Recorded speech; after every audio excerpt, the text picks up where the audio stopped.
Good evening, and welcome back to another episode of the Kink Tank. For this particular episode, we are going to be talking about sensory deprivation in all its forms and glory. So, a type of play that some people are into, some people experience without even really realizing that they're experiencing it. And, so let's kind of start the way that we normally do when we're talking about a play topic. What is it, and why would we do it? Well, I love the awkward silence that begins with, away Who wants to take that? well, I'll take a quick start at it. Sensory deprivation is actually something that I've engaged in with Bottoms on a number of occasions. I got my start with it because I knew a guy years ago who used to build all of his own sensory deprivation gear. He was really heavily into sensory deprivation, obsessively so. He's got his own website dedicated to it. There's all kinds of stuff that he's done, and he used to build his own gear, so I always found it fascinating. And I was involved with somebody who was really interested in wanting to get into his gear because he lets you do it after he's built it for himself. You know, if he knows you well enough or trusts you, he'll let you get in his gear. But he has this thing where it's so complex and so involved that he doesn't like anybody getting into it for less than 4 hours. So you end up trying to do sensory deprivation to get to this point where you can get into this thing. So we were doing sensory deprivation starting for, a half hour and then an hour and then ultimately upwards of hours at a time.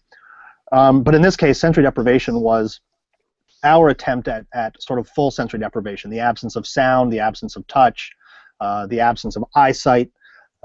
As much as we could limit all of those senses down as close to zero as we could for some period of time. Mm-hmm. And so we did that through not shrink wrap, cling film, because I'm trying to go with the trademark name. Cling film mummification. Saran wrap, it's cool. Yeah, saran wrap with headphones,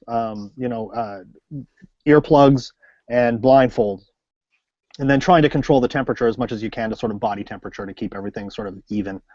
And then getting into that headspace where you have no sensory input from those senses. And what does that do to somebody when you limit their sensory input?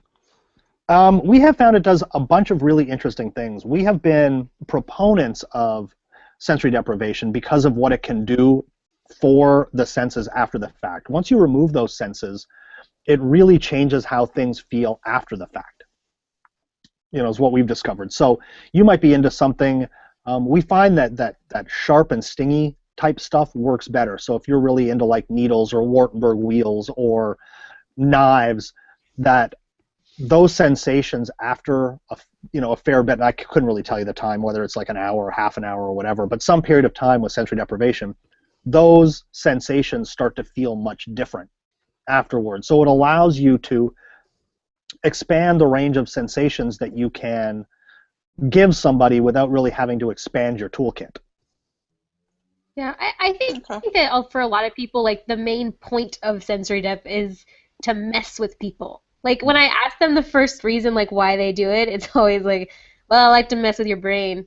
Because it tends to throw people, like, really off their equilibrium. Like, they lose their sense of balance, they lose their sense of place. Like, if you can't see, that's one thing. If you can't see and you can't smell and you can't hear and you can't feel things, you forget that you're in your room, or you forget that you're not by yourself, or you forget who you're with, that kind of a thing.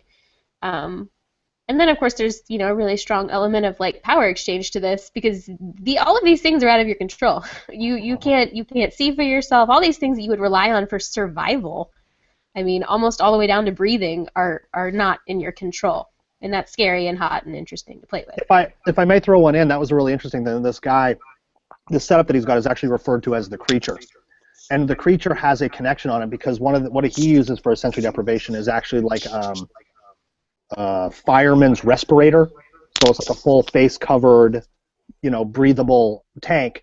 But he's got it connected to what's called a bubbler bottle. And what a bubbler bottle does is it allows you to breathe normally as long as you're breathing normally. So it forces...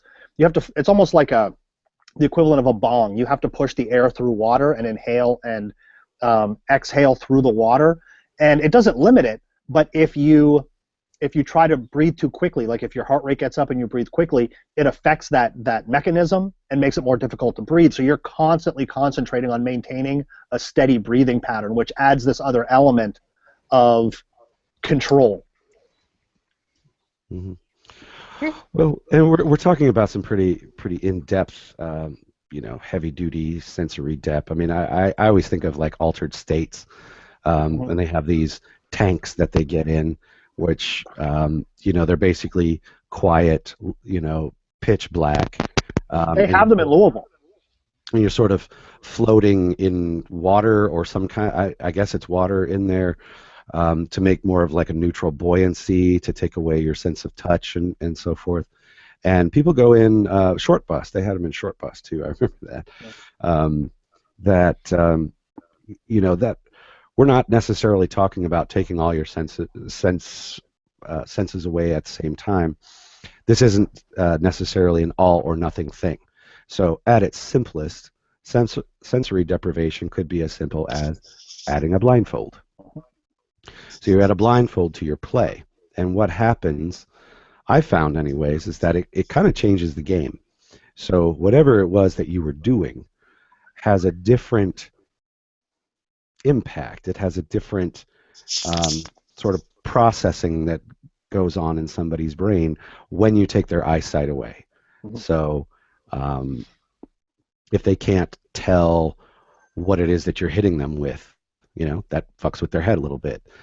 Some people sort of report a heightened sense of smell, taste, tactile feeling when you rob them of the one. And I'm wondering what's really going on in the brain. So in these cases of like ultra sensory deprivation, where you're taking away all these things at the same time, what does it do to your head? You're like your brain's a computer and it's lacking all this input now.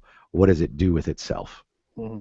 But I think that in all of those cases, what you're talking about, whether it's from a blindfold or something else, the blindfold obviously is the most common.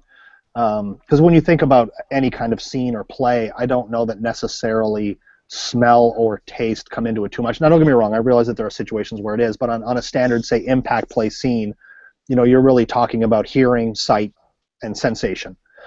And so I think what happens is when you take one of those away, because I actually grew up with someone who was legally blind, you really start to rely, like I don't know that I necessarily agree that your hearing gets better when you have a blindfold on, but you rely on it more. So all of a sudden you become more aware of what sounds are.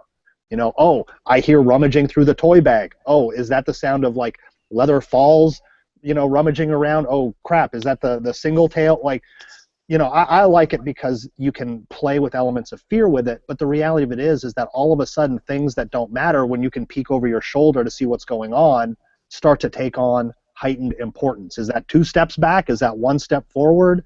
The tactile part I really like as well, because people start to want to feel if you are close to them or farther away. It's really interesting to play with. I find it kind of takes away some inhibitions a little bit, where you can't see or can't hear or anything like that. Then it kind of allows you to be more in that bottom space where you can do a little bit more and you feel comfortable doing a little bit more. I've noticed that in more public dungeon spaces, the people that are sort of playing for the first or second time and they're really self-conscious, you put a blindfold on them and suddenly it's okay. It's like, if I can't see them, they can't see me. They can't see me. It's like a cat. Right.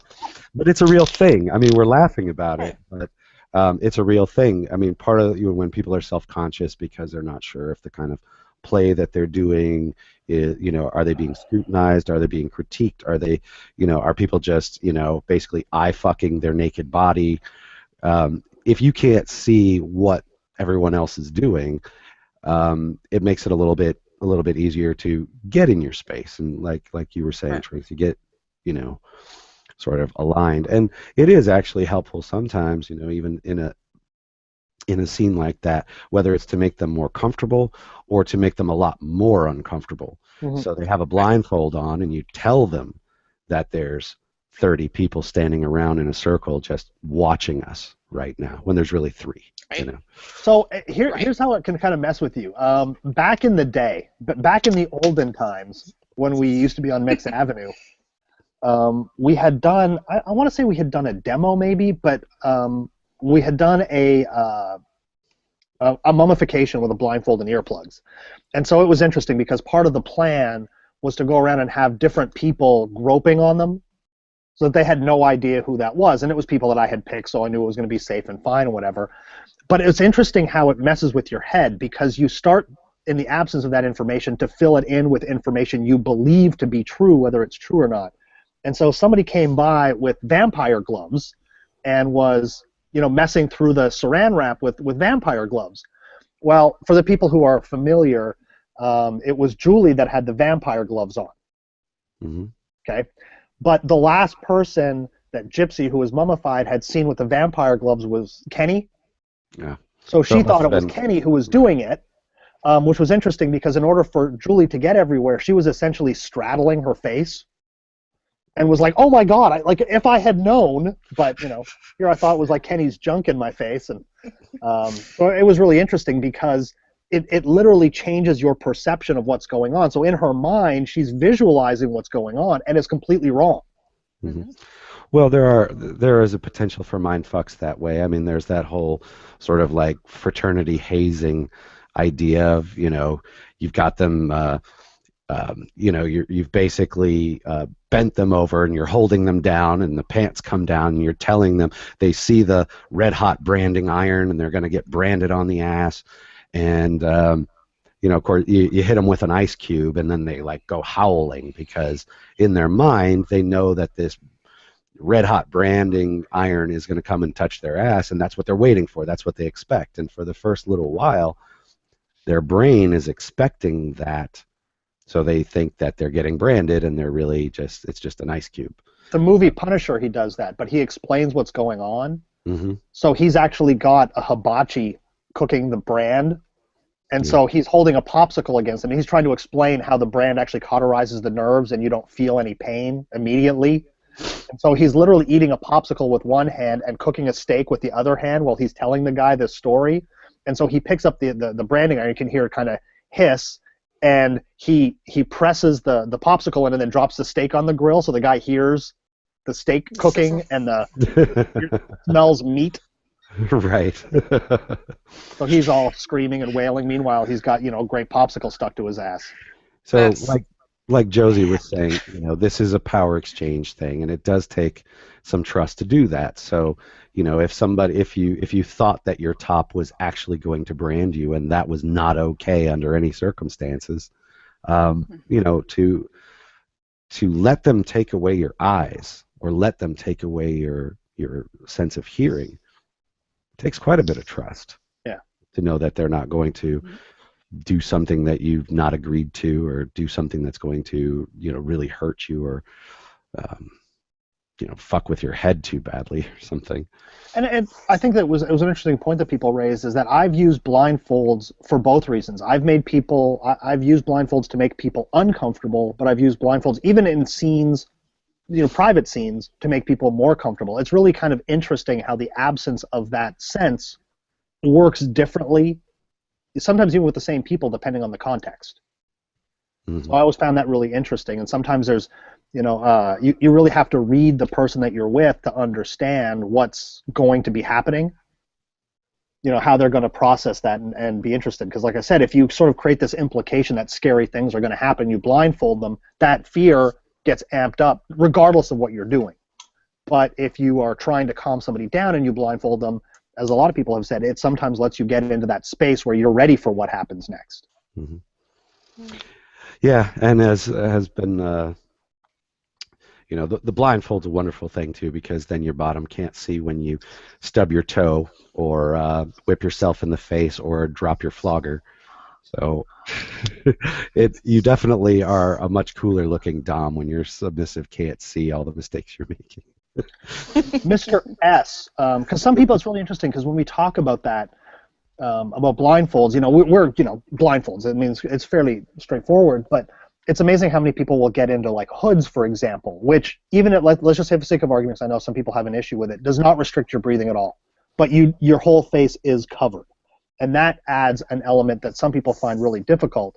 But Mr. S came out with a new hood that is the most brutal hood I've ever seen. They said, we tried this and people freaked out in it. But the hood comes with mitts. And the mitts zipper to the side of the hood. So you're literally covering your own ears with this blindfolded hood on, zipped to your head. So you're stuck in this position, covering your own ears, like hear no evil, speak no evil, and you can't see anything because you've got this leather hood on. It was. I think I would be disturbed watching someone else in that thing. Yeah, she said we've got people who love hoods and have tried this thing on, and it freaked them out. Like 5 minutes, and they were like, "Nope, we're done." Well, no, they were like, "No, we're done. Get out of here." But it was really interesting to see. It's almost like you're participating in your own, problem. Mm-hmm. Well, let's talk about some of the other. I mean, we talk about blindfolds quite a bit because, as we said, those are sort of the most common, easiest. I mean, you don't need much to blindfold somebody with. I mean, you could say whatever you got laying around. But let's talk about some of the other things. So, in my toy bag, I have earplugs, and they're sort of the kind that go in in the canal there, which dampens most of the sound. But I found that a lot of earplugs, they dampen the sound, or they make it a whole lot quieter, but they don't necessarily kill all of the hang on, let me mute Tracy there for a second. They don't necessarily kill all of the sound. It's just sort of muffled, or there's still a lot that comes through. So I also have another pair of I bought them at Walmart near the rifles and stuff, the external rifle range. Yeah, earmuffs things. Earmuff looking things. And when you add a blindfold along with one of those, I mean, now you're taking two senses away. But what are some of you had mentioned cling wrap. Mm-hmm. How does that work? Well, it's interesting because as I was thinking about it, I was trying to think what else does this. And we've talked about this, is that if you look at it, I mean, I always look at it from the perspective of sensory deprivation, but there's also really this idea of alteration of senses. So if you use saran wrap to change the way something is going to feel, you can do that with other things. And I was thinking about people who are into, say, knife play, but knife play that follows wax play is a different kind of thing. So you end up, you see people whose entire backs are covered in wax. You've essentially altered the sensation of the skin, the way that skin feels things, because that wax is, gone on warm or hot or whatever it is, and then solidified, and you've essentially created a blank canvas of sensation. And so the way that knife feels peeling that wax off is going to be different than if you just played with the knife before the wax was on there. Mm-hmm. And I found with the cling wrap thing that it's almost like a part of your brain starts disregarding that. So, okay, you're completely mummified in saran wrap, cling wrap, and then somebody unwraps you, or somebody pokes you through it, for instance, and suddenly, like, your brain had kind of written off, because, I mean, you might feel temperature because it gets warm or hot sometimes in there, but there's no sensory input. It's not like you can feel the gentle breeze coming across you. It's not like you can feel the temperature changes in the room, or things brushing up against you. It seems like your brain sort of starts shutting those parts down. It's like nothing going on there, so I'm just going to ignore it, and maybe focusing on other things that it can perceive, or that it can receive input from. So when you unwrap somebody, or when you touch them in places that have been sort of deprived of sensation for a long period of time, you can get a heightened reaction. Like suddenly it's like a sensory overload, because it's like your brain clicks back on, like, oh, there's shit going on down there, where for the last hour it's been a given that, that's kind of just a dead area. So you can use cling wrap in that way, not just to deprive of senses, but to fuck with people. It's also interesting because you can use it to direct focus. And one of the things that I've done, and I've seen a lot of people do, and it's kind of fun, is that if you do a full mummification and then cut open the crotch, you can put a Hitachi in there, and all they feel is that like there's no other sensation for you. You don't feel the bed under you. You can't move your hands around. You can't do anything. You are literally focused on that one piece of open space, which again tends to create a bit of a sensory overload depending on how you apply it. Right, but it focuses it right where you want it by taking away everything else, and that might be combined with a blindfold or earplugs and things like that. You can actually, for most people, anyways, you can sort of take away smell and taste at the same time. Often with some nose plugs or making sure that they can't breathe through their nose, people lose a great deal of their sense of taste as well. You can also just use one of those dust masks, a regular contractor's dust mask for like $1. Right. The little white things, because they'll filter out all smells and any kind of particles that are going to give you that same sense of taste. Right. But the thing about it as well is it doesn't restrict your breathing, so some people find it easier because you're not actually plugging their nose. Right. The other thing that's really interesting is that you can alter sensations when they're actually mummified like that. And so when you mummify somebody, you get a lot of negative space where there's parts where the saran wrap isn't touching. So say between the arm and the body or between the legs.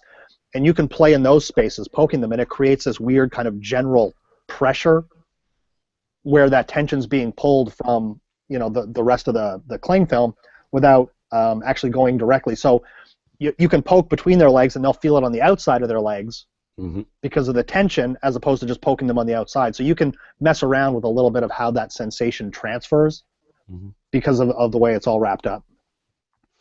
So it seems to me that taking somebody's eyes away is pretty easy, straightforward. Taking their ears away, pretty straightforward. Smell and taste, pretty much, with a little bit of extra effort.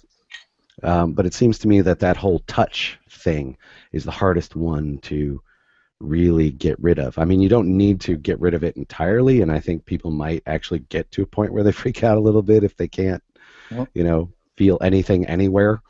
But it seems like I know a lot of people, and Shane, that this guy that you're talking about, I know he's gone through great lengths to try and get as close to possible as sensation zero, But inflatable gloves, right? So they're balloons basically, so that you don't feel breeze, but you can still move your hands, but not rotate them around enough to get the sensation of what's around them. Yeah, and you can't touch. Your fingers can't reach the insides of the gloves. You can't touch the inside of the bubble. Correct. Yeah, and that sounds very interesting to me. But in practice here, I mean, I think that we're probably talking about some of the easier ones. Sure, and one of the ones that I was lucky enough to see that I found really interesting, and it's probably, it's definitely more complex than saran wrap, but not as complex as that, and I know people that have built these themselves, are vacuum beds. That's a great sensory deprivation piece if you've ever seen one. Have you ever had a chance to see one, see somebody be in one? It's, basically 2 layers of latex with a PVC frame in between, so it's like a sandwich, and you crawl in, and it zips up to around your neck, and then the vacuum sucks the air out of it, so you are literally encased in latex. I mean, obviously don't do it if you have a latex allergy, but you can't move. It once the vacuum goes on and it basically clings to itself in those negative spaces, you're stuck there. You're not going anywhere. Oh yeah, it's instant bondage, but it also adds that layer where, takes some of those sensations away. I mean, obviously you still have gravity to deal with, so you can feel the pressure of you laying on the bed or on the ground or wherever you're at. But it takes away, for me, I know that when I sleep, for instance, I like to have at least something over me. It doesn't matter how hot it is. And I think that's a thing that helps me sleep, is having just a thin sheet, which basically just keeps any moving air off of me, which helps me to, I don't know, quiet down a little bit more. Rather, if there's air blowing at me at any kind of, velocity on my face, that's fine. The rest of my body, even if I'm hot, I still want something on me so that it's still underneath there. Self-sensory deprivation. Interesting too, because you can double up on them. You can double up on what? Well, I think that so one of the cool things about that, especially if you're trying to go for a more total effect, you can, I mean, using more than one at a time will do it, but especially with the reference of vacuum beds and trying to deal with that, I've seen them where the person was in a straitjacket in a vacuum bed, and it just like changes everything because you have these layered feelings. Like honestly, I don't like. Okay, so full disclosure, I'm like waited till the end of it. I hate sensory deprivation. I like really mean, hurty, evil things, and if you put a pair of mittens on me, I lose my mind. Like I can't deal with that loss of control. I just cannot. And those noise canceling headphones are the scariest, hands down experience I have ever had, like in my kink life. And I was wearing them in somebody's living room, and it scared me to death because I don't like that I can't like hear myself talk. Am I really loud? Am I breathing? Was there sound? Where did they go? What's happening? Like I can't deal with that loss, but I think the idea of doing them on top of each other, like mittens in a vacuum bed, is like my idea of torture. Like I'd rather be waterboarded. And it's very disconcerting. I know that well, and one of the experiences that I had in one of the like a every professional audio manufacturer has some place to test their gear, right? So if you make microphones or amplifiers or speakers, doesn't matter. They have an anechoic chamber in there, and basically this is a room that is soundproof, and it has baffling on the ceiling and on the walls, and they even go so far as to sort of suspend the floor, so you're basically walking on like thin chicken wire mesh, because if you had a solid floor, then sound would reflect up from it. So the idea is that you're taking away the environment, and you can test with a microphone with great precision how the speaker's performing without the room being a factor. So when they're taking you on tour of their facilities, they take you into the anechoic chamber, and then everybody shuts up, and you listen to silence. And then they turn the lights off on you, and you go, oh, shit, because it's also pitch black in there. There is nothing unless, it's almost like, if you go into a cave where there's no light, people will cling to their little watch light, like, oh, okay, I can see something. It's so disconcerting to be in pitch blackness. And then Timex Indigos. If you pair that with no sense of hearing, so if you sit in one of these, what I really like about the earplugs and the taking people's hearing away, they still hear things, but it's themselves. It's their heartbeat. It's their breathing. It's the sounds their mouth makes. They're like highly tuned into that. But you're not used to hearing that because all the things around you are sort of drowning it out. And it can be really, I guess, panic-inducing for some people. And that sounds like the worst thing I've ever heard. Well, speaking of those chambers, Michael, I don't know if you saw that one. They've got one that they built that is supposed to be the quietest place on Earth. Where's that? I'll see if I can find it. I'll send it to you. But it is so quiet, apparently, that no one has actually sat in there in the silence for, I think it's more than 45 minutes. It basically becomes like an endurance test. It's maddening. Yeah, and yeah, they said you literally can hear your blood pumping through your veins. Like, not your heartbeat, but you can actually hear like your veins opening and blood whooshing through them eventually. Which God never intended you to hear. Yeah. So again, you turn those lights off, and all of a sudden the only thing that's in there is you and whatever noise you pick up from yourself. Yeah. And that But it's interesting because even if you scream, there's no echo. Right. You know what I mean? Like everything that you take for granted. You yell, maybe somebody yells back, but at least there's that, sound of your voice going out, and you can hear it, getting farther away from you, not stopping. And you do have a sense of a space around you when you have that echo. Right. You can tell when you're, singing in the shower, it sounds differently than when you're in a room or when you're in a cathedral or something like that. So you're in this black room and there's no sound bouncing back at you. You're basically screaming into infinity. Yeah, I could see where that would fuck with somebody's head. Now, as much as that would fuck with somebody's head, I've heard of one that's even more evil that, of course, always makes me chuckle because that's sort of the way I am.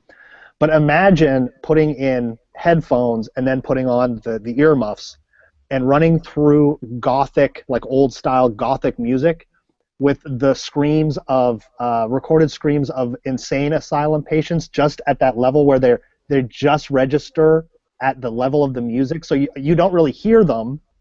They're just kind of there in the background. So Shane, you really want to make somebody lose their shit. Well, It and was that's it like was the funny thing about these is that like so I mean we're giving some kind of fantastical examples and some more like mainstream examples that I could see somebody actually doing. And the funny thing is like you probably weren't going to scream, like full out shriek at the top of your lungs. But I hate that I can't if I wanted to. Same as like if I'm sitting there, I'm not like listening for every footstep. I'm not that kind of a person. Like I'm like a super anticipatory person. Like I'm comfortable. I'm not like nervous when I'm playing with someone, but I want to know that I can. I'm not going to move my arms. I'm going to put them wherever you put them, and I'm not going to move them. I'm not going to move my body out of the way. My eyes are probably closed like 9.5 times out of 10. My eyes are closed anyway. But when I don't have the option, you put a blindfold on there, then I freak out because I Mhm. can't open my eyes. Or you put my hands, if you tie them, they wouldn't have moved anyway. It's just like it fucks with my mind that I lose the option. Mhm. So I think that's just kind of a funny thing. You were talking about like screaming into space. Like you wouldn't have wanted to scream anyway, but like not having the option just totally freaks me out. And I think that's what a lot of people like about this is because it's a really strong element of power exchange. Because not a lot of things scare me like that, but that like makes my heart rate go up, like scares me, and it is like the simplest possible thing. Basically, you break no sweat, and I'm like I freaking call it out. easy topping. Hmm? It's easy topping. Yeah, Yeah, actually, yeah. I've seen you do that, Shane, where you mummify somebody and have a gas mask on them and take away their eyes and their ears, and then you sit and read the paper on a chair Catch up on because some homework, that's do what you whatever you do. got to do. Let them But sit. what's Let them. interesting is the reason I love that though is because I do enjoy watching people's reaction, and so depending on how restricted they are, you start to see things like, okay, I'm comfortable, and then they're tied up, and then you start to see their head move, like, can I, doing that sort of, is there anybody here, right? Can I hear anybody? Because if you're quiet, like you said, earplugs don't block out everything. But if you control the volume of the room down to nothing, it's all of a sudden there's nothing there. And so your brain's going, I should be able to hear something. I should be able to hear cars going by or the dogs running around upstairs. But if you take that away, there's this sort of extra layer, which I have done, of like I know I should be able to hear something. These things don't block everything out. Where's the sound? And then eventually, if you do it long enough, people start getting into that sort of panicky, like, what if I never hear again? Is nobody here? Did they What leave if me I'm here? deaf What's going now? on? Right. Yeah. Am Well, I and buried? I Yeah. think too, like in that case, Shane, there's a maddening effect that depriving people of interaction with other people has. Hmm. So when you're playing, you're interacting with another person. They're hitting you with something. They're talking to you. They're petting And you. you're Whatever. focused on it. Yeah, whatever it is. Or you're walking around being social and talking to people or listening to someone else. Even if they're not actively participating, you are interacting with other people in a way. Mhm. And so when you put somebody in a state of sort of deprivation like that and then leave them alone, it's almost a form of like solitary confinement, which for extended periods of time, I think that there's something else that you lose. Losing that ability to interact. Like you might know that your dom is there, and you might know that if the safe signal goes up, they're there. They wouldn't like leave the premises and just leave you mummified and helpless. But do you really know that? No, and that's kind of it. That's kind of the one that I play around with. Right. But then they are sitting there deprived of their senses with nobody but themselves to keep them company.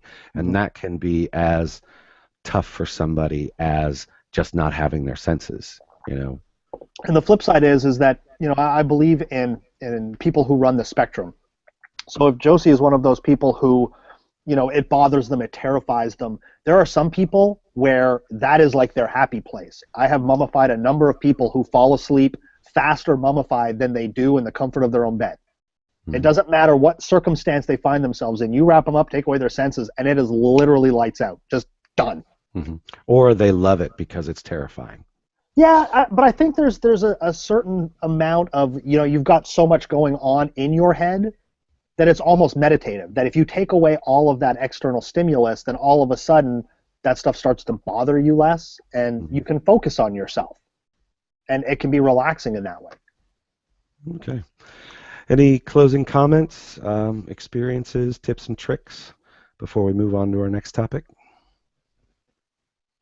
Well, all right then. Let me see if we have any questions from the audience for those of you that are tuning in right now.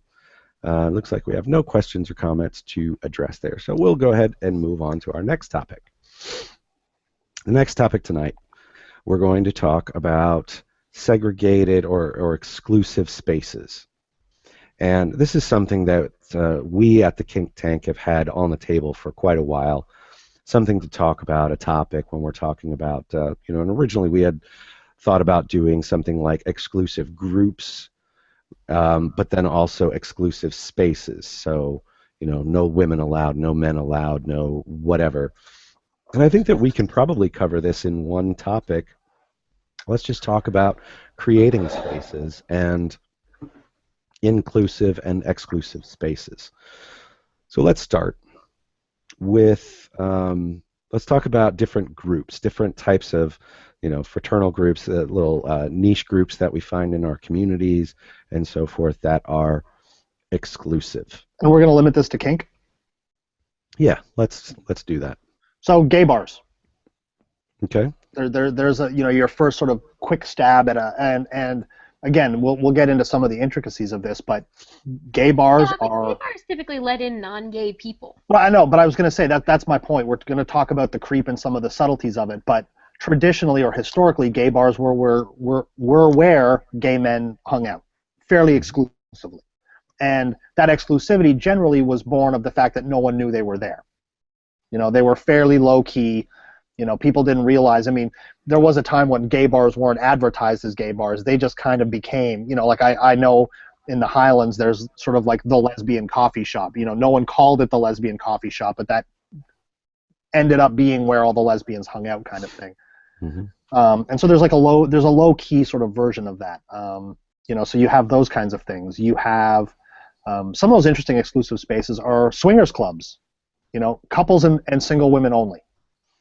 Sometimes right? It's exclusive to, they even the ones that allow single men tend to be prohibitive in the way that they do it. They get charged more, or they limit the number of them that are allowed because they want to maintain a balance. So there's a I don't want to call it a private group, but there's an exclusionary element a lot of times to swingers clubs or swingers parties. And then you sorry. Well, let's talk about some of the community groups too. I mean, the one that I'm thinking of is pretty much any TNG group in any community. Mm-hmm. So most TNG groups are 18 to 35 years old, and they have varying rules about that age limit, and whether people can guest other people in and so forth. But they're saying this is not a group for everyone. This is a group specifically for these people. There are also other special interest groups like for only bottoms or only tops, or only queer people or only women groups, either discussion groups or play groups or parties. Those all kind of happen. Mm-hmm. And sometimes there are I don't know. I mean, I'm just trying to think of all we've talked about age, so we generally accept the idea of you can have a group based on, you say, I want only 43-year-old people to be able to come to this group. Well, you're not going to get much of a turnout, okay? But it seems like age is a reasonable factor. Older people want to hang out together, younger people want to hang out together. They're, creating a space, and age seems to be, I mean, I know when I started a TNG group, not many people had much experience with this, and they kind of had this idea of, why are you dividing the community? Why are you, like, I'm young at heart. I'm not one of those old farts, whatever. I can't come to your thing. And I was like, well, no, you can't. This is for specific people. And there was some pushback about it, but it's a little bit more accepted, I guess. Separating based on gender. So you have a women's group, for instance, or you have a women's gathering of some kind. That seems to be okay, or a men's gathering, it would be fine. If you're talking about power orientation, this is just for dominance, or it's just for submissives, or just for masters, or just for, whatever. What are some of the other exclusive spaces that we have, because at a for instance, I'm not allowed at one of the TNG munches. I'm too old for that. What are some other ways? I guess there are probably some other groups out there for people of color. There are. Onyx is a big one. Mm-hmm. And I don't But it's know if they're interesting. exclusive in their attendance or their membership, but They're.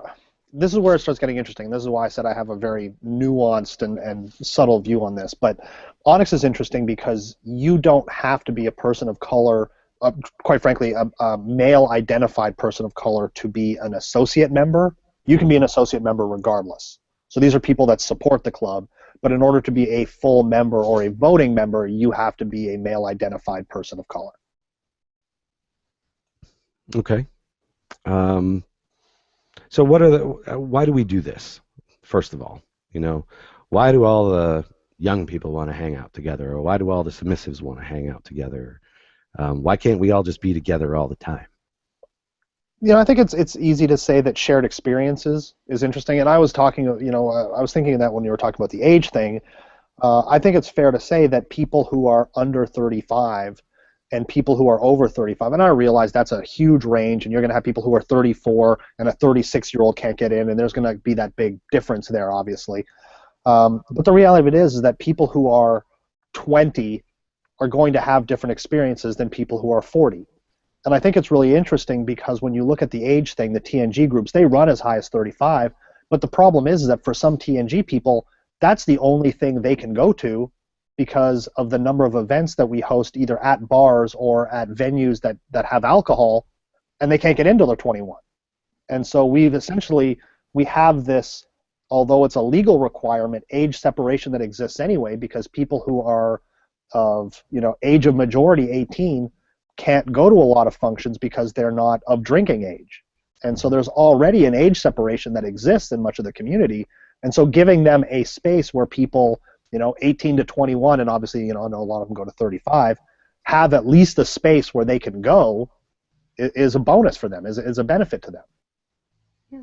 I think too that so I think it's always a good feeling when you're in one of those minority groups within a larger group to be able to, hear people's different experiences and have this diverse experience. But there is kind of this feeling of safety, this feeling of like it's almost more manageable sometimes when you can just whittle it down to the people within your interest group. So like if we're talking about TNG groups, it's great to hear the experience of everybody else, but sometimes I think it just creates this really interesting atmosphere where you kind of get on that level of, you don't feel like you have to posture, you don't feel like you're being watched. There's just this feeling of comfort when you're with your peoples, whatever Kindred those are, spirits. TNG or your special interest group or whatever.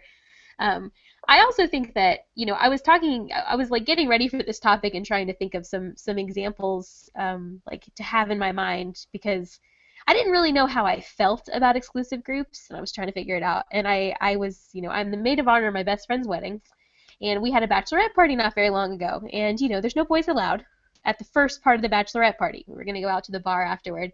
And it was so funny because there was a striking difference between the behavior of all of us girls together at the first part of our party, and then the behavior of us as we went to a bar, which was, we just went to a regular, dance club afterward. And it was so funny because we were all like, we stood a little taller, and we were a little flirtier, and we were like A little drunker. we knew we were being watched. We kind of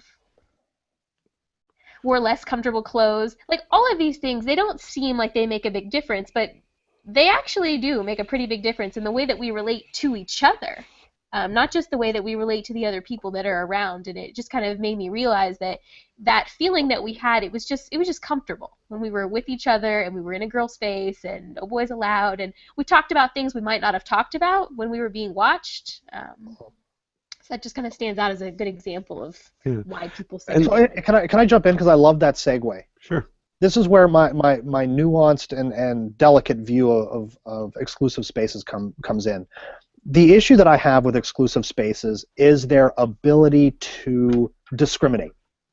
It's really interesting how, there was a producer who had started a trans contest for people who are familiar with contests. So, you have a boy of leather, a girl of leather, and they wanted to do trans person of leather. And you're like, wow, that's really cool. You're bringing them into the fold, only to find out that they wanted to have a trans person of leather contest because they wanted to keep trans people out of the girls and the ladies and the men's sections of the leather contest. It was actually designed to exclude them from the other things. So if we give them something that's theirs, they'll hang out in their own little space and we can leave, they won't bother wanting to come into ours.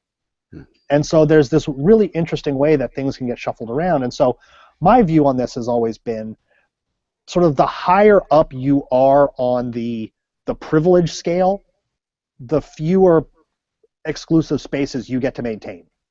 So if I wanted to start the all-white male dominants who speak English, people would be like, what the fuck are you doing? Like, why are you doing this? Like, this is just dumb. But if you have, like you said, the female bottom person of color, they're in terms of privilege, much less privileged than I would be, and so their experiences are so unique, and their ability to be in spaces without feeling threatened. To Josie's point, when you've got men around a bunch of women, all of a sudden it changes the dynamic, and you're not feeling as comfortable. And so I have always found that the more privilege that you have, the less right you have to exclusive spaces, because that sense of safety or a general sense of fear for who and how you identify starts to go away. It seems like it, and this is something that vanilla people can't understand, or at least, Right. some idiots in the vanilla world can't understand why we don't have a White History Month. Right, and the point I'm trying to make, though, is that that's why I open with gay bars, and like they said, Josie said, is that straight people can go into gay bars. Well, yeah, they go into gay bars now that they're there, and there's not a big problem. But the fact of the matter is, you can be gay and go to a straight club and generally not have any kind of issue the way you might have had in the 50s. Right. Right, and so the fact that there were gay bars gave them a safe place to go and be gay and not be harassed for being gay. But now that the culture is changing, their need for those safe, exclusive spaces is starting to diminish because they are now safe in broader spaces. Right. And it's not just a question of going and being gay, Yeah. being gay. It's being around other people who understand you. Your experiences, and that's Right. my point, right? Birds of a feather, fellowship. And one of the points I wanted to bring up that hadn't really occurred to me is that we are an exclusive group in our open munch groups. Okay, so when we say, aside from the 18 and over requirement, that's there for a reason. We're not excluding, because like we just picked that age. There's a reason why that's there. Right. R-rated movies exclude them too, so I don't feel bad. I'm saying we've decided to separate ourselves and have gatherings around other kinky people for the purposes of fellowship and being around other people who understand us better. Yeah, so, but while I understand that, there's a certain amount of disagreeing I have to do with that, and that's because, especially when I started in the community, over a decade ago, and obviously, Michael, you were there, the number of discussions that you had then versus the ones you have now, and I'm sorry, I still think that things like 50 Shades of Grey have changed the landscape of how we identify and do all that kind of thing because it's created this broader language, but the number of conversations that you've had to have about, well, we hold the munch in a vanilla space, so no one can guess that that's why you're there. Like, you just see us going into the restaurant. The fact that we're sitting with this group of people, you can tell people it's a book club. Or there was an element of safety that was talked about much more frequently a decade ago than you hear now. I'm not saying that conversation doesn't exist now, but the munch was designed to be a safe space because of the kind of persecution, whether it be in divorce, whether it be in marriages, whether all of those kinds of things, because we had people who were exploring kink and maybe their partners didn't know about it or their work didn't know about it. Anytime that you are part of a community where being outed is a concern, then your privacy and how you maintain your own space becomes an issue. And so that exclusive space. Disagreement of the munch group being an exclusive group. That sounds like support that the munch group is an exclusive right. group. But what I'm saying, the way I disagreed was there wasn't just about fellowship. It was about privacy. The way that they were held in that exclusivity was about protection as much as fraternity. Like, I don't think that you can separate those. Huh? Right. It still is. People might not feel comfortable. They want to go under an umbrella. And if they want to hang out around kinky people, they don't just want to get on Craigslist and find some kinky people. Like, they want to go to an established group. But the point I'm trying to make, though, is that ratio of fellowship versus security now is shifting. You know, there are a lot less people who are saying, I don't want people to know that I was there. You know, I mean, I've seen people run into coworkers now. It's like, you know, and coworkers who aren't part of the munch group, but were at the restaurant. The point I'm trying to make is that as that need for safety changes, then the need for that same sense of privacy changes as well. Right. And still to this day, you know, if somebody says, you know, I'm not really kinky. I'm not kinky at all. I don't get this at all, what you guys do, but I want to come and hang out at your munch. Depending on the kind of person they were, we might actually say, well, you know, that's okay, but I don't, why? You know, there's other groups out there that are for people like you with other interests. Why would you? We would treat that with some suspicion. And we're not an exclusive group where we say you're not kinky enough to be with us. Prove it or get out. Prove it or get out. We're saying that, but nobody really wants to hang out with us unless they share this common interest, and it sort of cleanses itself. And we are, you know, in most communities, a fellowship group that's separating itself from the public at large to say we have a common interest, we have a common experience, we have a common thing, and this is why we gather. So we're creating a space where being kinky is okay, that being a certain way is okay, and what we're not understanding sometimes is that when people break off from that subgroup and create another subgroup, a sub-subgroup, for whatever common thread that they have, whether it's based on their age range or based on their power orientation or whatever it is, we go, hey, wait, what the fuck, you know? But we've already sort of self-selected ourselves out into our own subgroup. Yeah. But here's the interesting thing, and that's about it, and they probably shouldn't. Like, I understand. I think nowadays special interest groups like that have less to do with safety. Like, I'm not a member of a women's only group because I'm afraid of boys. It has less to do with my feelings of safety and more to do with my creation of a vibe, if you will. I hate to say that, but it's true. I mean, you want a feeling, and you are taking the space to craft that and create it with intention. An exclusive space is an intentional space. And I feel really strongly supportive of those kinds of creations of spaces. I think that they don't work very well when they're the only option. Like if the greater munch group were a super exclusive place, like not just come here if you're kinky, but like come here if you're over 30 and you're white and you are in a master-slave relationship. And when you start like narrowing it down and you're the one umbrella group, I tend to feel like what happens is everybody splinters from that group and they just don't tend to be very successful. But these smaller ones, they create a vibe and they create a nice feeling, and sometimes that's a nice world to go explore separate from the other. And I think that what you're saying is it feeds into what I was trying to say, which is really interesting. One of the reasons that women's spaces are so good is because historically men, when they are in spaces, try to take over that space or dictate or direct or at least participate in things that they don't know about, and it's difficult to maintain the focus of what you're doing. But that's what I'm saying. When you have a bunch of men in a room and one woman in the room, they typically don't care what they say. Do you know what I mean? Like their sense of their space being thrown off by, for lack of a better term, a minority in their space tends not to affect their mentality the same way. I disagree with you there, Shane. If we're talking about a room full of dudes, a sausage fest, having a bourbon hangout and just talking boy shit, and a girl walks in the room, that's not going to change how they don't get me wrong. I realize that, and I understand what you're saying, but my point is that sense of like you said, that created space doesn't feel as needed. You know what I mean? Like because men create their space all the time, or men infringe on other spaces.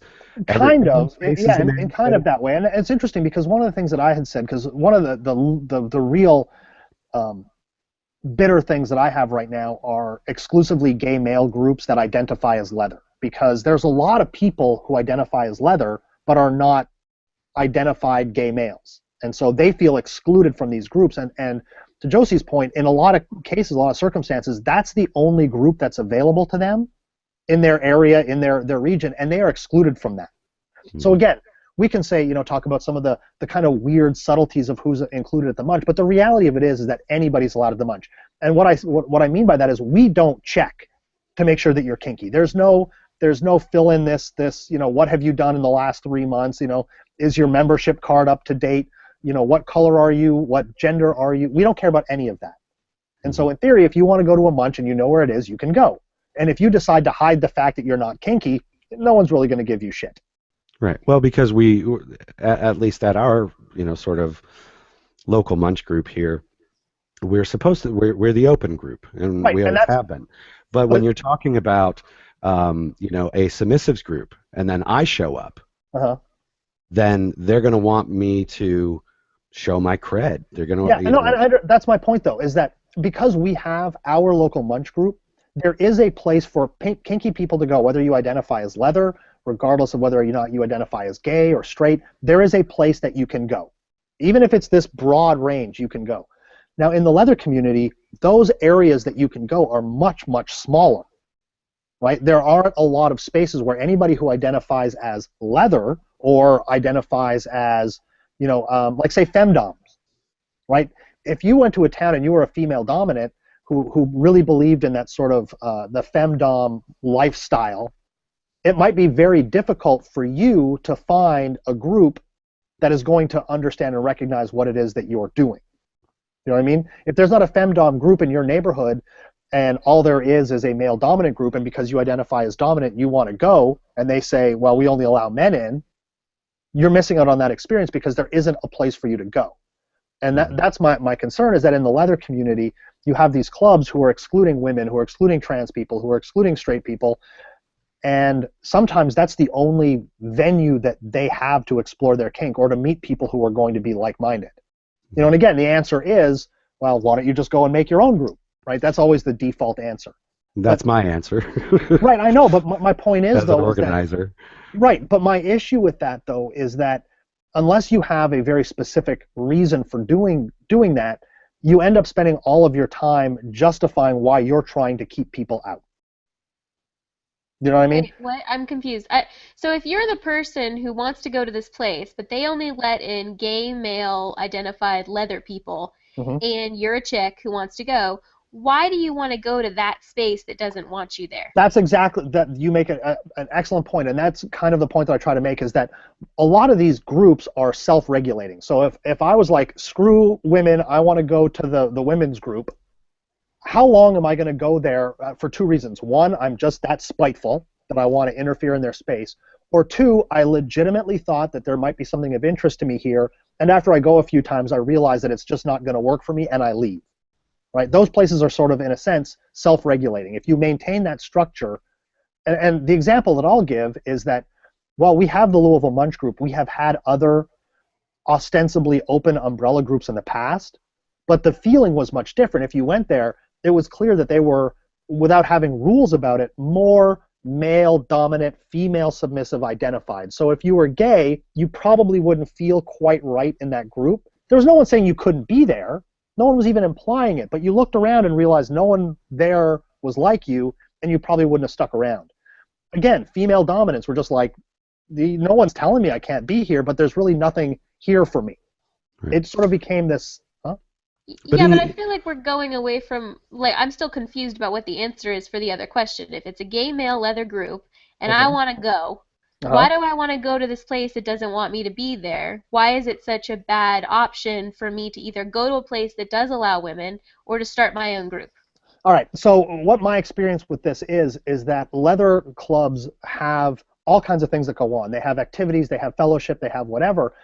But again, if you are the only group that is doing those things, that is exploring leather, is organizing events, is doing whatever, you are shut out from those opportunities. Right? And I understand what you're saying, like, well, it's a bunch of gay men, why would you want those opportunities? But there are other things that come along with it. There are shared experiences. Like when you go to the munch, I can talk to a female dominant, and while we have a lot of things that don't jibe up in terms of exclusivity, there's a lot of overlapping things that we have going on. And so you have people who want to go to these groups to learn. Again, maybe all they learn is that this isn't the group for me, but they never get the opportunity to find that out. Well, they never get the opportunity to find that out, but I would like to go back to what Josie was saying before about the bachelorette party, which I think is a really good example of, it's not like, the behavior changed. Everything, the vibe was different. Everything changed in the presence of men, because a bachelorette party by definition is a girls only club. And when so if I go to a group that doesn't really accept me, and I go a couple of times and I figure out that they don't really want me here, okay, well, that's great and everything, except I've kind of pissed in their pool for the last however many times, where I wasn't really welcome and I was kind of interloping in their space when it was kind of clear that they didn't want me there, or that their group was not tailored to someone like myself. So I don't, I'm thinking of the princess parties, for instance. Josie does princess parties every now and then, and there's a vibe to it, and you have to be into it. And why you would want to go to a princess party if you're not into princess play, I don't know. If you just want to come and, gawk or comment or be shitty or harsh someone else's don't get me wrong, I vibe, understand or that, right? And there that's my point, requires though. a certain environment that people are allowed to be their princesses and blow bubbles and wear fairy wings and feel comfortable in that space and really feel the environment that makes it right for them to do their interests or their kink. Yeah, and that's the thing. I mean, don't get me wrong. That's why I try, or perhaps my answers might seem convoluted, because there are so many nuanced approaches. There are some that are, as heavy as a sledgehammer, I'm sure. But my issue for me personally, and this is the reason why I seem to be harping on this, is that I do have personal experience with people who have wanted to join leather clubs. And again, the question of why would you want to join is a valid one, especially if you're unfamiliar or if you're comparing it to other things. But leather clubs have a cachet in a broader community that allows you to do things like join up with other clubs or to do all of those kinds of things. And so being limited from those limits your options to meet other people or to be invited to other things. And so there is this interest and this desire to keep that space exclusive, really just to sort of maintain a status quo that I'm not comfortable with. Okay. What if... Go ahead, Josie. Well, I guess what just keeps bothering me about this example is that when we're talking about if I wanted to go to the gay male leather group, if I've made it very clear that I want to go, and let's say I'm not going to be an asshole, because quite frankly, if you want to go because it's hot and you want to get off to it, it's not worth the fight. Like, you're doing it for the wrong reasons, in my opinion. If you want to do it because on principle you think it's not fair to have an all men's group, I think you're probably also right. Gonna I agree. Be a battle. But I think that if you're going because you genuinely want to experience gay leather culture, maybe because like you consider yourself to be queer but you're not quite gay, and again, I have female parts, maybe that's what knocked me out of the running. But when that group knows that you'd like to be a part of it, and you've made it very clear you'd like to be a part of it for fellowship and for learning. Yes. And the majority of those people don't then force the leadership to allow people like you in. What that leads me to believe is that even if they did let me in the door, there'd be no learning for me to take part in, because they would shut me out and not allow me to be a part of it. Now, if there were support for me as a woman to be there, those things are democratic. If no one comes to your club, you're going to change your rules real quick, because it's a monetary loss and it's a really big social strata loss. And in leather culture, along with a bunch of other cultures, we know being the popular one is really important to you for social standing and for financial standing. So if they're not going to let you be a part of it, there would have been internal pressure to let you be a part of it, I believe, if they were going to be game to let you be a part of it. Right. And I would disagree with both of you. I think what you're trying to get at is, Shane, you're saying that when you're the only group, and that's the only resource for people to go to, that they have an obligation of some kind to open up a little bit, because they're the only well to drink from. And Josie, what you're saying is the intentions matter in this case. Yeah. That, and I disagree that in either of those cases that an organization has an obligation, a social, a community obligation to cater to people that are outside of their mission. Now, I will use one group up in Indianapolis as an example, who did not let women sit on their board, who was very, started off as sort of a Gorian thing. They were the biggest group in town, and people felt like, well, this is where it's all happening. These people are the active people. This is where I want to be. I want to go to their play parties. I want to go, and they're very active and doing great stuff. And I'm a woman, and I want to have some say in this. I want to be a voting member. I want to sit on the board. And they pressured this group to change their entire mission. Now, in this case, the pressure, whether because the money talked, I guess, or because leadership changed, the mission changed, the culture changed, they became more of an open group, even not in letter, but in fact. They became a different group, and it was time to update and change with the times. But I do feel that if the leadership of that group felt strongly enough that that wasn't what this group was for, we're going to stay the kind of group that we designed and built, and the fact that we're doing good stuff and shit that you want to come to, well, I'm sorry, but this group is for a specific kind of relationship and a specific kind of people.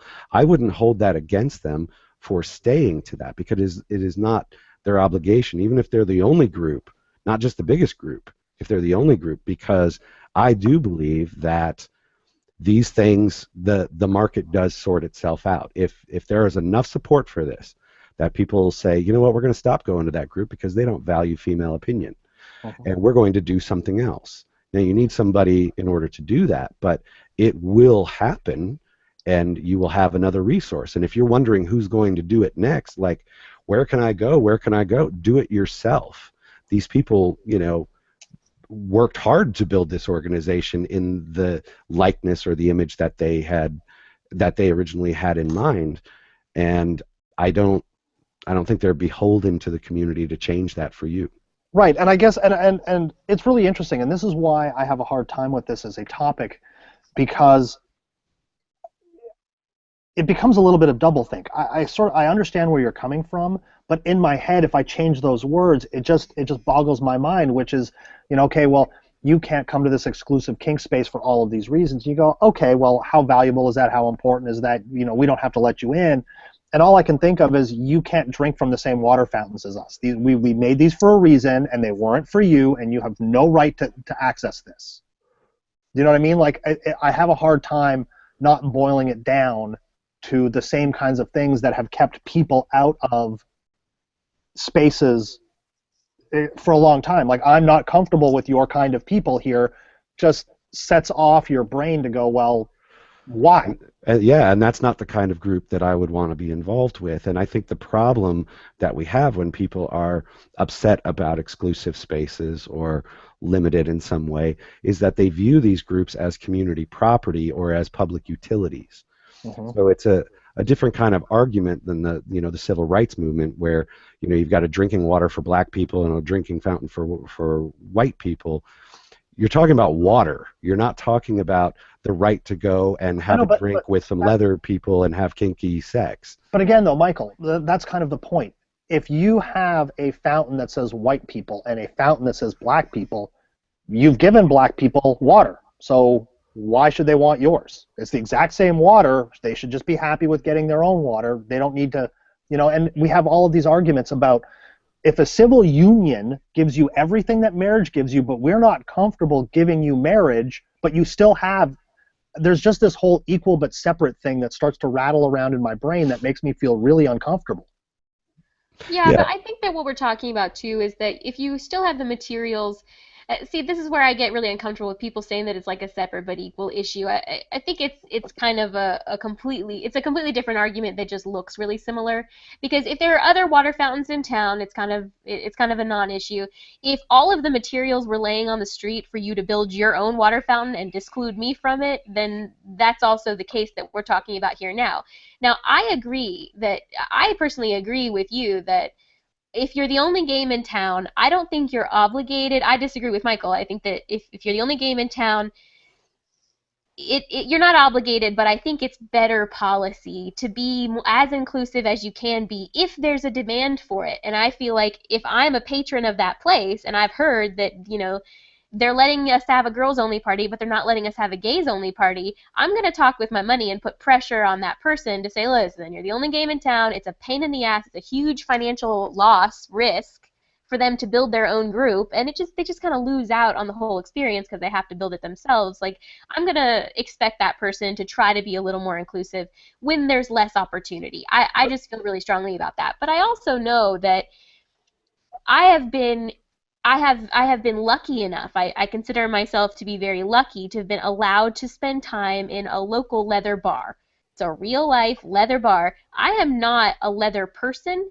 I'm a woman. I've been in there in a sundress and I felt very uncomfortable about it. And what I have noticed is on the days where that bar allows in huge numbers of people who do not typically frequent that bar, not gay identified, not leather identified, the vibe of the place is totally different, and I don't like it as much. On the Thursday night that I got to go, just because it was like a leather bar night and I got to observe and be a fly on the wall, the vibe was completely different from the day they let all the straights in. And I understand that bar's argument that when I let y'all in, you fuck everything up because you don't have respect for property or you don't have respect for my culture or whatever. And I feel pretty strongly supportive of them in reserving the right to keep out some of the people that are threatening to their message. I think they should try to be as inclusive as possible, but I understand the preservation of culture and the preservation of tradition when there are other options for you. And they make that pretty loud and clear when you have to go to the bathroom, don't they? Yes, they do. There is no ladies' room. And so I have an option there. I could bitch to high heaven because they don't have a ladies' room and pee on the middle of the floor, or I could be kind of understanding that they're trying to maintain a certain culture and a certain appearance, and I'm in their space. I don't have an equal right to have my own bathroom in that bar. That's my opinion of the situation. I think that I feel lucky that I get to experience it with them, but I'm going to be respectful of that space as not belonging primarily to me. Right, and it's interesting, and it's funny because I absolutely understand. This is where it's such a twist for me. I can agree with everything that you've said logistically and emotionally, but still have a problem with it because everything that you have just said, while absolutely factual, and I understand that, is exactly the same argument that people use to keep gay people out of straight clubs. Yeah, but right? I can't I'm go not on a cruise comfortable. because The I can't vibe afford a cruise. changes. Not everything is fair. Not everything is equal, and not everything is exactly fair. And in the absence of really concentrated disadvantage, which I agree with you, when you have concentrated disadvantage, that's what I mean. Like, you know, there's one place in town, there's one bar in town, like, or an instance of pretty out and out like bigoted behavior. I tend to think those are like outside the curve of what we're talking about because we all agree they're wrong.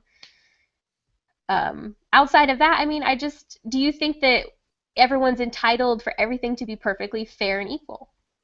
And what's the difference there in all between circumstances. what's the difference there between a bar saying that, and of course they let women in now. I mean, in its previous incarnation, that was a sticking point. But what's the difference? I mean, let's say you have you,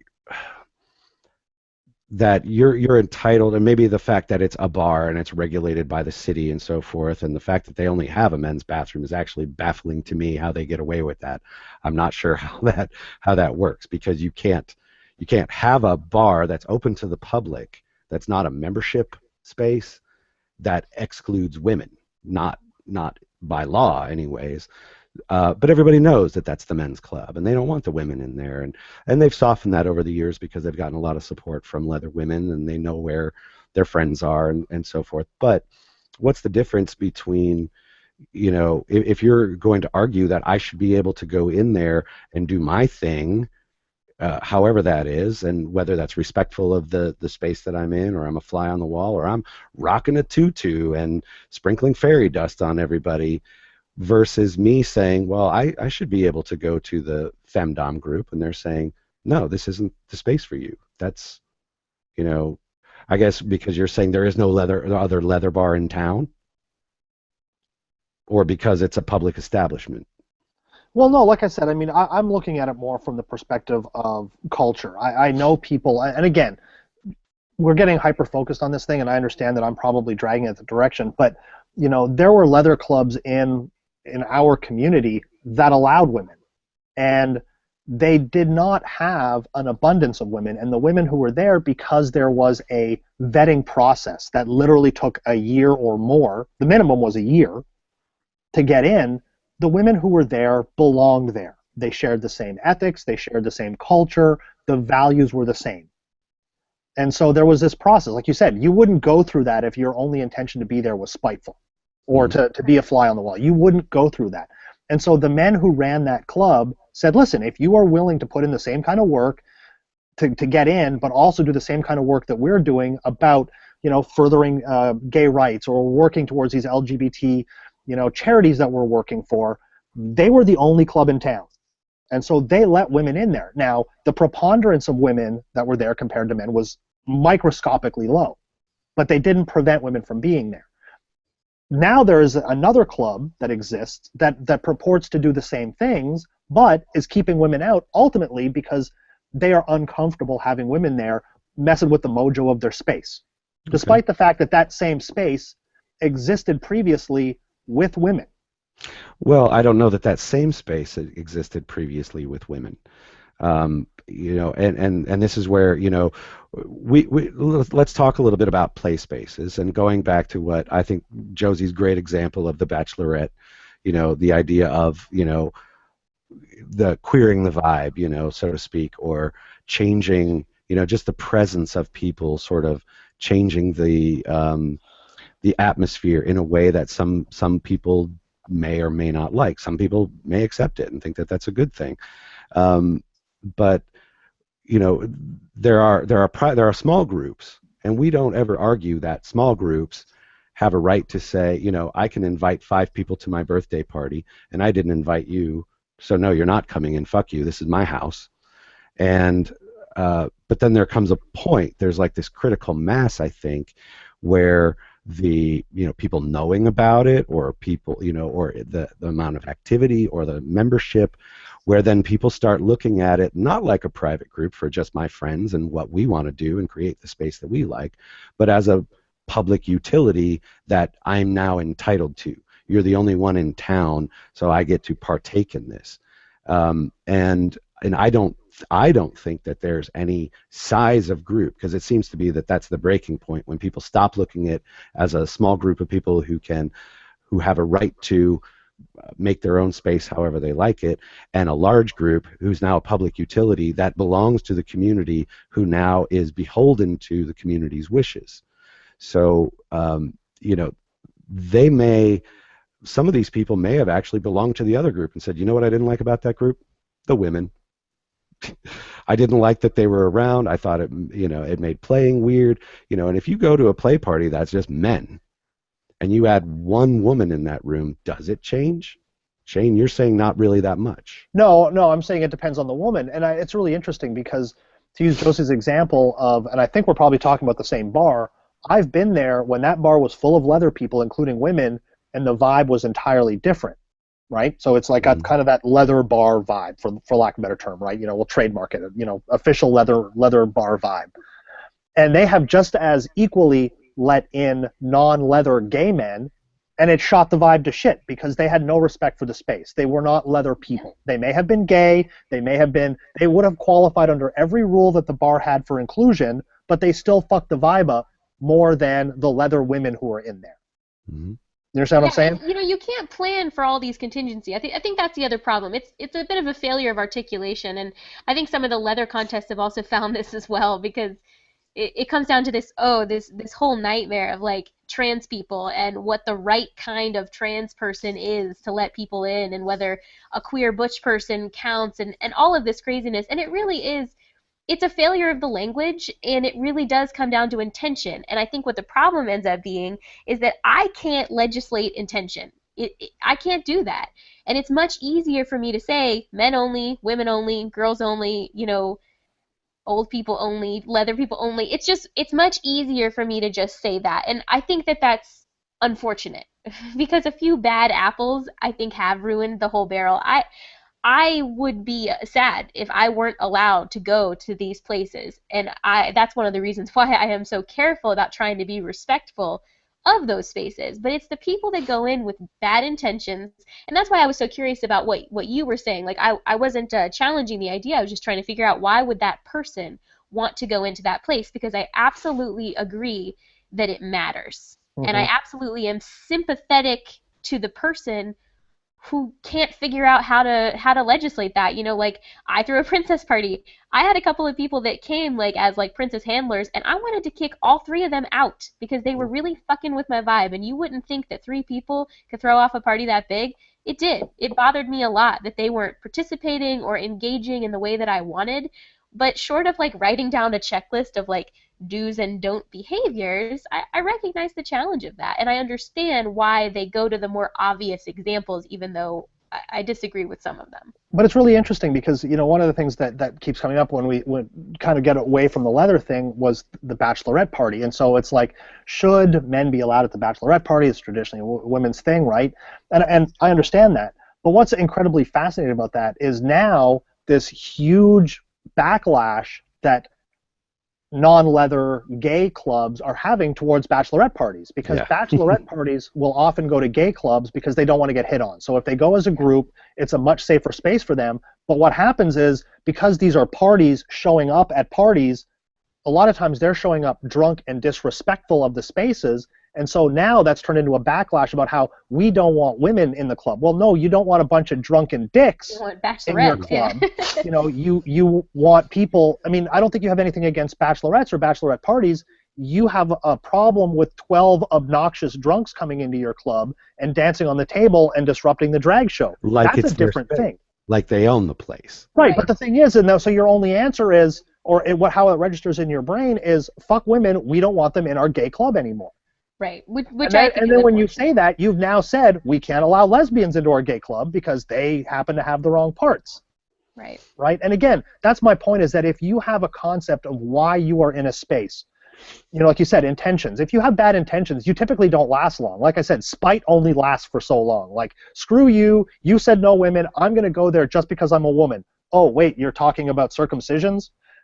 3 meetings and I'm done. Like, there's literally nothing for me here, and my spite has worn off. I don't care enough to stay. But when you have people who have a legitimate intent to sit there and tell people why they are not allowed in, if their ideas for being in that space is the same, why they can't be there. If they share intentions, it's all of a sudden, well, you don't have the right parts to share our intentions. And you see this a lot. Claw's a great example of that. Claw's a big leather event that happens in Cleveland every year, and it's a big event. I mean, they sold out 2 hotels this year, and they're going to be selling out more next year. But it is intended to be a gay male space of thousands of men.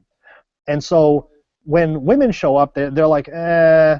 And so there was a backlash a couple of years ago of a few women. I think there was literally 7 women that were there that year. But one of them, apparently, this is the history, had a conniption. Like, why am I paying the same amount to go to an event when I don't have equal access to the event? There are classes I can't go to. There's no play space that's open to women. You tell me I can come, but there's nothing here for me to do because I'm not allowed to go to anything. So I'm paying full freight for half the services. And so there was such a kerfuffle that what they essentially did was put in gender-based pricing, which was, okay, if you're a woman, you can pay less because ultimately you're being served less by the event. And there's all these arguments. Huh? Yeah, I have much more of a free market attitude about that. Why the fuck are you paying them for half a weekend? Just don't go. Don't give them your money. If they don't want you there, okay? Right, so but your group of 9 friends who are going want you there. Yeah, but your group of 9 friends can have you along at some other event. Not at this one. That's my point. No, not at that one. But why would you want to go? Because it's an awesome event, because it has the second largest vendor market that I've seen in the country. Right. So you're looking at it as a public utility, saying that these people should be allowed to go or should be accommodated, even though the way that it started, or the mission of the group, or the space that they're trying to create, and the reason why it's been so successful, because it's a men's event, you want to change that because it now belongs to the community. No, but the because point that I'm they trying have to an make is that the obligation. community, right? Again, then you start having the argument about these shades of identity. Like, this is for gay men. Well, I'm a trans man. Well, no. And you see that a lot, right? Right. At what point do you start drawing those lines, right? I'm not comfortable with women in my space. I don't care if they're lesbians and they have no interest in me and they're not even going to be around most of the time because they're going to be hanging out in the corner with the other lesbians. I just don't want them here. Do you know what I mean? And Right, that's but why how. is it more legitimate for a woman? I'm just curious. Why is it more legitimate? Why is my right to go to that leather event because I'm a woman and I want to? Why does that trump that gay male's desire and preference and comfort to be at an event without women? He is more comfortable going to the event because there are no women. I'm more comfortable going to the event because I'm a leather person and I think I should be allowed. So how do we decide whose rights are are more Right, but important? again, we're there's no answer, right? Ultimately, but the point I'm trying to make for that is that you may have a leather woman who goes because, like I said, they have their community. Like, let's just say you're part of a leather group that allows women in, like Titans of the Midwest allows women in, and you've got 15 members of Titans that are going to this event, and you have to be the one woman who's perfectly accepted in that group, and they say, hey, we're going to this event, do you want to come? And it's like, well, no, I can't go. Yeah, and I'm really sorry about that. Right, but that's what I'm saying. Those men that she associates with may want her there, and she may want to go and hang out. And that's unfortunate. Yeah. See, I mean, I I guess guess, it's an like I issue said, of I like think. majority versus minority. It's unfortunate that my 19-year-old friend can't come to the bar with us. That is unfortunate. I'm sorry, it can't. You're not allowed. And it's not that I'm not without sympathy here. I'm playing devil's advocate. I do believe that, when people when these organizations reach a certain critical mass, a lot of it is money for one. I mean, Claw wants to, for instance, be inclusive. They want the money of the people that are coming in. It helps make a successful event. Mhm. But it actually might make less financial sense for them to start letting women in, because then they lose all the men that went there because it was a male-only space. Right, So except that at least historically, the event has grown every year, and the number of women that have gone has grown every year as well. I yeah, don't know if it's grown in but proportion, but this idea, I mean, what you're saying, this person belongs with these other people. They want them there. They want to go. So you should let me go. I think is flimsy. I right. think, But here's the thing, though. Here's the flip side of that, and I understand, as if you play devil's advocate, where you're going to fall on this. But when I was living in Vancouver, for example, this would have been, say, 15 years ago. Okay, so early 2000s, say a couple of years before that. So we'll call it, mid to late 90s. There used to be what they called gentlemen's clubs there, and they're not strip clubs like they were here. They were literal gentlemen's yeah, clubs. They were a place where you would go and drink and play cards. They were mostly places where men played cards or games together. It was like a fraternal association. And I'm not talking like the Kiwanis Club or the Masons. It was literally just a club that you joined, and you would go and play cards or shoot pool or whatever else. But they had a rule: no women allowed, and they got sued. This is not public accommodation. This is not, a right to an education. This is a bunch of drunk guys sitting around wanting to enjoy the other straight company of men, I guess, and shoot some pool and play cards. And they got sued and lost because they were preventing people from going there. and I think that's wholly unfortunate, actually. Yeah, and what happened, like you said, is that these clubs essentially started to dismantle because the vibe was changed. Now again, I think it's important to note that this was 15 years ago, maybe 20 years ago, and those kinds of things have changed. I mean, you go to card rooms now, and there's all kinds of women, and no one has a problem with it. But back then, you didn't sit around and smoke a cigar and play cards with women. If I wanted to talk to women, I'd go home to my wife. Like, this is where I want to hang out. But this whole idea of whether or not it's a public accommodation, whether or not it is a right to life kind of Right, or requirement, a like right education or rather than a food. privilege. Yeah. Yeah, but I mean, there are all of these quote unquote privileged spaces where people have said you don't have a right to keep people out. Hmm.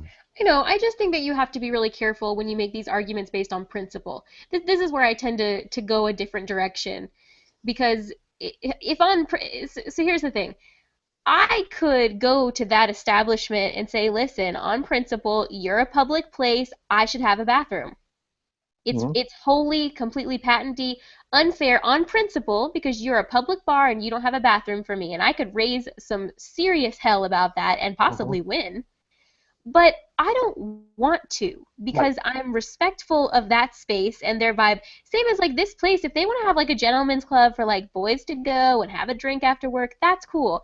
I can go somewhere else and have a drink, not because like I can think of the way that I frame it. There are ways that I might disagree. If that were every bar in my town, for instance, I would totally disagree with that. I would think it was discriminatory. But I understand them wanting this like throwback culture. It's the same as like a dress code. I should, on principle, be able to go even though I wore jeans today. Nope. No, I shouldn't. And if they want to have like a boys vibe and like a little like a very Sherlock Holmes style, like you have to wear your sweater vest Diogenes and you Club, have to be a dude and you have to smoke cigars and drink your bourbon, like I may really, really want to experience that, but I'm respectful in the experience that you as an establishment are trying to create. I When would there are really other like to get options into for the. me. I just feel like it's a respect issue at a certain point. I would really like to get into the amazing fetish ball that's going on in the big city, wherever, somewhere. But, the dress code says formal or leather or rubber, and I know that that's what I have to do. And if I don't have anything to wear or if I can't afford to go to something like that, well, that's unfortunate because here's the rules. It costs this much and you're going to dress like this. This is my event, and this is why people want to come to this because they want this type of atmosphere. And there's a certain amount of respect for that I think that's gotten lost. For the record, I do hope that more places consider integration or opening these things up. It's really hard because you can't vet intentions like that. Once you let one woman into your men's only space, you have to basically let all women into your men's only space. So it's I understand why they defend it so vehemently, I guess. Right, and I guess like you said, that's what it comes down to is I don't trust you, so I'm keeping, or I'm worried that I can't trust the small minority of them, so I'm going to keep them all out. And I would hope that that place, like, too, I totally agree, would have better reasoning. I can understand that that place wants, like, an old school throwback vibe, and that's the reason. Now, if their reason was because I don't like gay people, I am a lot less sympathetic to that because I just don't I like have less respect for the motives behind it, which is I think unfair of me, but that's just how I see it. That's where I draw the line from like protecting a tradition and like becoming bigoted. And in that regard, I would agree with you. If a group is keeping out trans people because they're freaked out by trans people, I am not supportive of that as supporting a tradition, which is double standard that I am totally prepared to stand behind. If they want to keep out or if they want to allow in trans people because they're trying to be inclusive, but they would expect those people to be respectful of their traditions, I think that's a great way that people win. And I guess that's the thing is I'm looking at it from the perspective of people who are respectful of those spaces, who understand fully what they're walking into and understanding and wanting to participate in that energy and being told that they can't go. Right. They're the ones who got affected by the bad eggs. And the only reason that they can't go is because they happen to be showing up with the wrong parts, despite the fact that they are completely aligned philosophically and ethically with what's going on. And again, this event that I was talking about in Cleveland, the people who go there want to be there. They're not going there out of spite. They're not going there to ruin anybody's good time. And the women who have gone, to your point, have understood the energy that's trying to be created.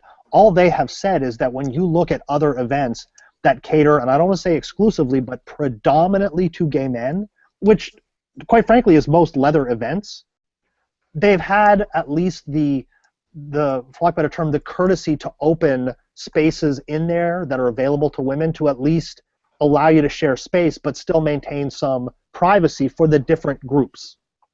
Mm-hmm. And when you are seen as being completely resistant to that, you start to wonder, why is that? Well, right. But then in that case, if you have a gender neutral, we don't care dungeon, and then you have a men's only dungeon, then you're creating that separate but equal. But it's not even really that equal, because where's my women's only space? Right, and to be fair, the spaces I'm talking about actually do have all three, almost invariably. Mm-hmm. And this one has one. And what they do, And Go what they ahead. do is they host classes. Women are allowed to go to the classes, and what they do is any class where the instructor doesn't want women in, they schedule them in the dungeon space so women are excluded from them. Oh, I see. The actual space is a no Yes, ladies allowed. correct. And so Gotcha. they continue to limit access to things like educational opportunities by putting them in women's, excluded spaces, but not creating a intended for women's space where they can at least, well, all the men are going to class. Is there a space that we can go to at least hang out? Right, and that's what I'm saying. That's like the floodgate that then opens. So if you, yeah, from an organizer's perspective, you're saying we're going to finally this year allow women to come in or at a discounted rate or something like that. And then the next thing is, well, where's my play space? Uh-huh. I if you're I'm a second class citizen here, and I don't think that's right. So where's my well, now I have to accommodate with not just a play space that you can play in, but a play space that is women's only as well. So we make it all equal and fair for everybody. And I don't think that forcing that on an organization to um, I mean, if they'll make those changes if that makes sense for them. And I think it's unfortunate if they don't, but I don't see where they have really a leg to stand on. Look, this is their thing. They're doing this. You can spend money to go there or not spend money. The fact that you're even coming through the door isn't even something that I would say is like some civil right of yours. They're creating a space. And Uh-huh. I do think that there is a sense for some of these organizers of, well, we're not going to give that inch because then where does it end after that? And then we Right. end up being I a know. Then everybody will pansexual. be allowed, and the event will be. Everybody's allowed to everything, and then we're just like all the other events in the country. And now all the guys that used to love coming to this event fucking hate it because it's everybody. It's straight people, it's women, it's everybody. And I think that just like TNG groups, ones that allow you to guest somebody in who's of a different age, I always felt strongly like no, that this is the age, and I'm sorry that your partner is too old to come. And if that means that you don't come because your partner's not welcome or not allowed, well, I'm sorry, you don't have to come. But it's really interesting you would say that because back in the day, and again, speaking of this, the former leather clubs in our community, if you had somebody that could vet you, they would let you in. So yeah, if you showed up at the door, like you said, with your bachelorette party going, we want to come in, they'd be like, no, no women allowed until Jim and Joe show up with their friend Jane and say, oh no, Jane's cool. And they're like, all right, cool, like, and let them in. And there's always been that flexibility, it seems, that existed when people got it. Mm-hmm. Do you know what I mean? And like I said, there just doesn't seem to be any sense of like we are now closing the door. We're essentially taking a step backwards and keeping people out, despite the fact that we know that there are people who can contribute to the kind of vision or the kind of space that we're trying to create with this, despite the fact that they may not be exactly like us. Mm-hmm. You know what I mean? And so, and that's my point, is that this particular club has created a way to allow women to become full patch members, but it takes like a board vote and it's whatever. And we're kind of looking at it from the perspective of maybe there's going to be 3 of them in the course of the club. And in my brain, because I know all these people, I'm already like pre-planning who those 3 people will be because I didn't want to keep them out. Mm-hmm. Like they were the ones that we know are vetted, we know what they've brought to this community, and we want them to hang out with us. So it's not really about keeping women out, it's about keeping the wrong women out. It's keeping those women out. Yeah. Yeah. Right. Yeah, I agree. Well, we're going to wrap this up. All good points all around. Obviously, no answer to this. We're not going to solve this on the Kink Tank. But I think there's some really good points, both directions in this, inclusive or exclusive spaces sort of argument, whether it's, niche community groups that decide to further separate themselves, or whether it's, events and their policies or even public bars, things like that. So thank you very much to the esteemed panel and to those who tuned in to us tonight. We will call it a night here and see you back in a couple weeks. Good night.